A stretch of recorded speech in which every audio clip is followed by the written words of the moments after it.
Before we dive into this absolute travesty, if you're tired of seeing Alabama get disrespected while cheaters walk away with slaps on the wrist, hit that subscribe button and ring the notification bell. We're the only channel that'll tell you the truth about what really happened to Nick Saban's final shot at glory and how Kalen DeBoer got robbed before he even got to Tuscaloosa. Now let's expose this scandal that the mainstream media wants you to forget. This is the story of the biggest heist in college football history. And no, I'm not talking about some Hollywood movie. I'm talking about how Michigan literally stole a national championship that should be sitting in either Tuscaloosa or Seattle right now. This is about how the NCAA let cheaters prosper while Alabama and Washington got robbed in broad daylight. Here's what really happened and why every Alabama fan should be absolutely furious right now. Connor Stalions. Remember that name, because he's the mastermind behind the most elaborate cheating scheme in modern college football.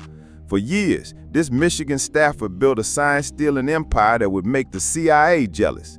He traveled across the country, videotaping opposing team signals, creating detailed scouting reports that gave Michigan an unfair advantage in every single game. This wasn't some rogue operation either. The NCAA concluded that Jim Harbaugh knew exactly what was happening. The entire Michigan program was in on it. They built a systematic cheating operation that lasted multiple seasons, and they used it to climb their way to a national championship. And what was their punishment? Brace yourself for this joke. A $20 million fine, and Jim Harbaugh gets a show cause penalty. That's it. No forfeited games, no postseason ban, no strip championship. Michigan has a $19 billion endowment, so that $20 million fine is like you or me dropping a quarter in a parking lot. Want to know how ridiculous this is? Alabama had to vacate wins in 2007 because players sold their own textbooks. Read that again. Players sold their own property, and Alabama lost games. In the early 2000s, Alabama got hit with a multi-year postseason ban for giving impermissible benefits to recruits. But Michigan runs a multi-year espionage operation, and they keep their national championship trophy? Here's the part that should make every Crimson Tide fan's blood boil.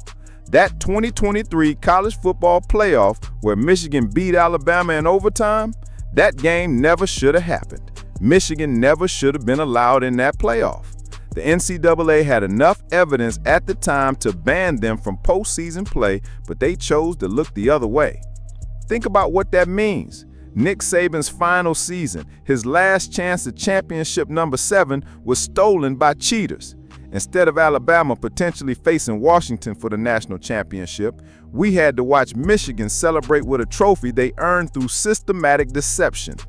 Kalen DeBoer got robbed too. His perfect season at Washington, his chance at a national championship before even arriving at Alabama, was destroyed by a program that the NCAA knew was cheating but refused to stop. The NCAA said they didn't want to punish current Michigan players for the actions of coaches who are no longer there. Really? Since when has that ever stopped them before? They had no problem punishing Alabama players who had nothing to do with textbook sales. They had no problem punishing USC players who never met Reggie Bush. But suddenly, when it comes to Michigan, they discover compassion? This sets the most dangerous precedent in college football history.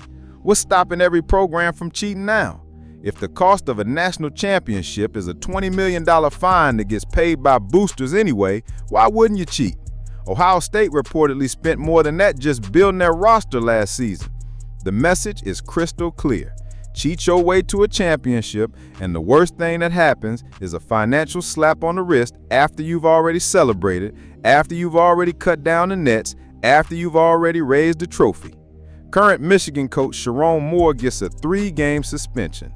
3 games for being part of the most systematic cheating operation in modern college football. And 2 of those games are conveniently scheduled for weeks 3 and 4 of this season, probably against cupcake opponents anyway. Meanwhile, Alabama fans have to live with the knowledge that Nick Saban's legendary career could have ended with one more championship. Washington fans have to wonder what could have been if they had faced Alabama in a fair fight for the title instead of losing to cheaters. The 2023 Michigan National Championship will always have an asterisk next to it in the minds of anyone who understands what really happened.